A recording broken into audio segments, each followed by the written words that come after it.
Hi all. So I am here with the JEE Mains 2024 Phase 1 question paper, and I am discussing here 31st January 2024 Shift 2 question paper ആണ്. അപ്പോൾ നമുക്ക് വൈകിക്കാതെ നമുക്ക് ക്വസ്റ്റ്യനിലേക്ക് കിടക്കാം. അപ്പോൾ നമ്മുടെ ഒന്നാമത്തെ question, so it is from the first topic itself of your first year physics. Units and measurement എന്ന് പറയുന്ന ഒരു ടോപ്പിക്കിലെ ക്വസ്റ്റ്യൻ ആണ്. അതിലെ ഡയമെൻഷൻസ് ആൻഡ് ഡയമെൻഷൻ അനാലിസിസ് എന്ന് പറയുന്ന ഒരു പാർട്ടിൽ നിന്നുള്ള ഒരു ക്വസ്റ്റ്യൻ ആണ് നിങ്ങൾക്ക് ഫസ്റ്റ് തന്നെ ഇവിടെ കിട്ടിയിരിക്കുന്നത്. അപ്പോൾ നമുക്ക് നോക്കാം എന്താണ് ക്വസ്റ്റ്യൻ എന്നുള്ളത്. Consider two physical quantities A and B related to each other as E is equal to B minus X square by A T, where E x and t have dimensions of energy, length and time respectively. The dimension of a into b is the question. അപ്പോൾ നല്ലൊരു question ആണ്.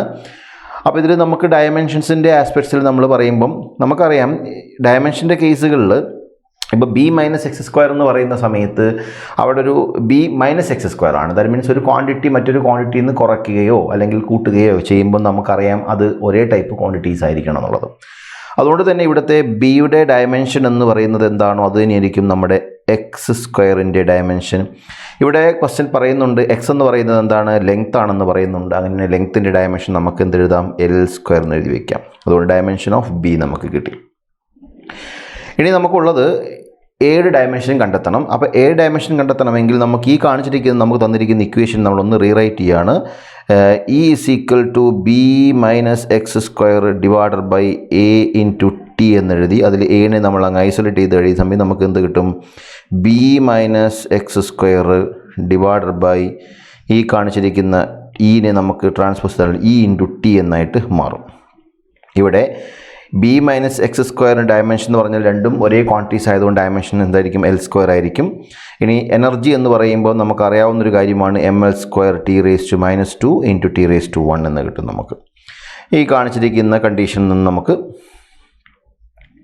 മനസ്സിലാക്കാൻ സാധിക്കുന്നത് A എന്ന് പറഞ്ഞിരിക്കുന്ന ക്വാണ്ടിറ്റിയുടെ dimension എന്ന് പറഞ്ഞിരിക്കുന്നത് ഇതിനകത്ത് നമുക്ക് എൽ സ്ക്വയർ അങ്ങ് കളഞ്ഞേക്കാം. ടി റേസ് ടു 1ഉം ടി റേസ് ടു മൈനസ് 2ഉം കൂടെ നമ്മൾ ടി റേസ് ടു പ്ലസ് 1 മൈനസ് 1 എന്ന് വരും. So it will be M raise to minus 1 T raise to plus 1 എന്ന് പറഞ്ഞാൽ നമുക്ക് എന്ത് ചെയ്യാം, ഡയമെൻഷൻ മാറ്റാം. ആ ഡിനോമിനേറ്റർ കിടക്കുന്ന എമ്മിനെ എടുത്ത് മേലേക്ക് എഴുതുന്ന സമയത്ത് എം റേസ് ടു മൈനസ് 1 എന്നും ടി റേസ് ടു മൈനസ് 1 മേലേക്ക് റേസ് പ്ലസ് 1 ആയിരുന്നു. പക്ഷെ നമുക്ക് കണ്ടെത്തുന്നത് എ ഇൻറ്റു ബി ആയതുകൊണ്ട് A into B is equal to അതിൻ്റെ ഡയമെൻഷൻ എഴുതേണ്ടത് കൊണ്ട് നമുക്ക് എന്ത് ചെയ്യാം, എ എന്ന് പറഞ്ഞിരിക്കുന്ന M raise to minus 1 T raise to plus 1 ആണ്. അതുപോലെ ബി ഡയമെൻഷൻ എൽ സ്ക്വയർ ആണ്. So let us write it as m raised to minus 1 L square t raised to plus 1 will be the dimension of എന്തായിരിക്കും, A B എന്ന് പറഞ്ഞിരിക്കുന്നത്. As per the given question, the right option to the question will be the option 2 ആയിരിക്കും, m raised to minus 1 L square t raised to 1. Okay, so that's the right option.